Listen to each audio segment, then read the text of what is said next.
Hello बच्चों, let's read the question. A force F equals to kx square acts on a particle at an angle of 60 degree with the x-axis.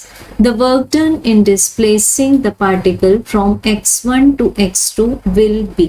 So बच्चों यहाँ given है एक particle. इस particle पर force लगाया जाता है kx स्क्वायर. सो फोर्स के इक्वेशन 1 से हम ऑब्जर्व कर सकते हैं that this force is a function of the displacement. It means ये फोर्स का नेचर वेरिएबल है, it is not a constant force. अब हमें निकालना है वर्क डन जबकि हम पार्टिकल को डिस्प्लेस करते हैं from the position x1 to x2. So this is a query for us. अब यहाँ पर बिकॉज जो फोर्स है वो वेरिएबल है, so we will be taking the help of calculus and that to integral calculus to calculate the work. so यहाँ पर given है हमें कि जो force है वो x axis के साथ में 60 डिग्री एंगल बनाता है. so बच्चों यहाँ क्या लेंगे, हम force का x कंपोनेंट ले लेंगे बिकॉज ये जो पार्टिकल है वो x1 से x2 तक डिस्प्लेस होता है.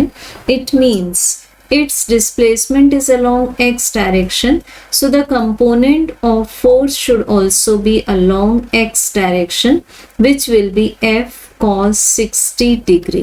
so हमें work done का expression मिल जाएगा integration from x1 to x2 f multiplied by dx. Now this is equal to lower limit है x1, upper limit है x2. अब हम f के प्लेस पर क्या पुट करेंगे यहाँ बच्चों, kx square multiplied by cos 60 degree because हम यहाँ पर इसका x कंपोनेंट कंसीडर कर रहे हैं, then dx. So we can take k divided by 2 outside the integration because cos 60 degree की वैल्यू आती है हाफ. और इंटीग्रेशन में हम ले सकते हैं the function x square and limits remain same.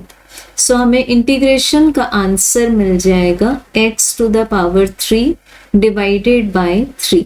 अब लिमिट्स को हम राइट ब्रैकेट में लिख देंगे x1 टू x2. अब this integration is called as the definite integration.